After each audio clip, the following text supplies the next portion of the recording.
आत्मा की सेवा, मन के शुद्धिकरण की सेवा, बुद्धि के दिव्यकरण की सेवा, ये भगवान ने स्वयं आकर सिखाई। बुद्धि को डिवाइन बनाओ, मन को प्योरीफाई करो, ये सिखाओ सबको कैसे करें। क्योंकि संसार में संस्कारों के कारण, मन के भटकाव के कारण अनेक समस्याएं पैदा हो रही हैं। यदि मनुष्य का मन स्थिर हो जाए, उसके संस्कार सुखदायी, सरल, संतुष्टता के, प्रसन्न रहने के, सुख देने के हो जाएं, तो संसार की अनेक समस्याएं पलक झपकते ही नष्ट हो जाएंगी। भगवान ने आकर कहा, तुम्हें ये सेवा करनी है।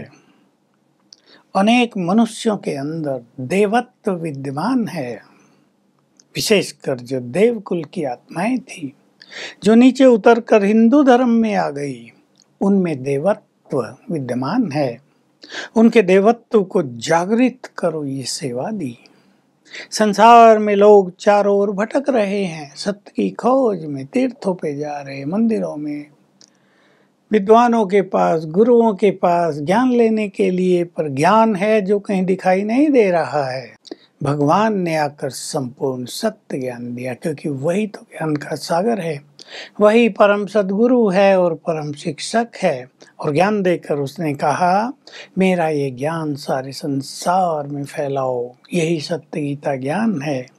गीता ज्ञान की चर्चा तो हमारे देश में तो बहुत रही है, लेकिन विदेशों के भी बहुत लोग उसे पढ़ते हैं। परंतु वो ज्ञान इतना गुह्य है और क्लिष्ट बना दिया गया, कॉम्प्लिकेशन उसमें बहुत डाल दी गई, मिलावटें बहुत कर दी गई, इसलिए लोग उसको क्लियरली समझ नहीं पाते हैं। भगवान ने आकर सीधे सीधे शब्दों में ज्ञान दे दिया, तुम आत्मा हो, यहाँ रहती हो। परमात्मा कौन है, उसका धाम कहाँ है, मुक्ति क्या है, संपूर्ण ज्ञान दे दिया। और कहा, अब संसार को ज्ञान देकर उन्हें जीवन का सरल मार्ग दिखाओ, उनके जीवन के दुख दूर करो, उन्हें शांति प्रदान करो, उन्हें मार्ग दिखाओ। संबंधों में मधुरता कैसे आए, फिर से निस्वार्थ आत्मिक प्रेम कैसे बढ़े, ये आदेश भगवान ने अपने वत्सों को दिया।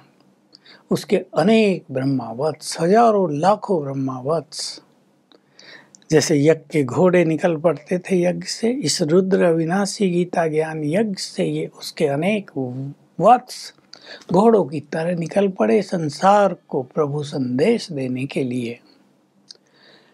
इसमें स्थूल सेवाएं भी होती हैं, वाचा की सेवा बहुत ज़्यादा होती है, दूसरों को ज्ञान देना।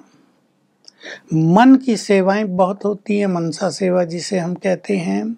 धन की सेवा भी होती है, और भिन्न भिन्न तरह की, किसके पास अपनी कोई योग्यता है, वो उन योग्यताओं को भी सेवा में लगा देते हैं, वो भी बहुत बड़ी सेवा होती है। कोई गायक है, कोई म्यूजिशियन है, वो अपनी इन योग्यताओं को सेवा में यूज करते हैं। देखिए, गायक ने गीत गाया, म्यूजिक देने वाले ने बहुत सुंदर म्यूजिक दिया और सुनकर लोगों का चित्त शांत हो गया, उनकी स्थिति योग युक्त हो गई, तो बहुत बड़ी सेवा है। इसलिए वो ऐसा ना सोचें हम तो कोई सेवा करते नहीं हैं। अब विशेष बात ये है कि ज्ञान देने की सेवा करने के लिए ज्ञान का चिंतन बहुत आवश्यक है, ताकि हम दूसरे को परख कर, वो किस तरह की आत्मा है, उसे क्या ज्ञान देना है, उसे परख कर उसके अनुसार उसे ज्ञान दे सकें। इसके लिए थोड़ा एकांत और थोड़ा थोड़ा ज्ञान चिंतन परम आवश्यक है। इसमें भी हमारे जो अनुभव होंगे वो हमें ज्ञान की गुह्यता में ले चलते हैं, वो बहुत बड़ी मदद करेंगे। तो हम दूसरों को भगवान से मिलाने की सेवा करते हैं, ग्रेट थिंग। सोचो, संसार में तो कोई ये सोच भी नहीं सकता, भगवान से मिलाने की सेवा ये केवल ब्रह्मावत से कर सकते हैं। आत्माओं को पतित से पावन बनाना, उनके विकारों को छुड़ाना, ये सेवा स्वयं भगवान ने हमें दी हुई है।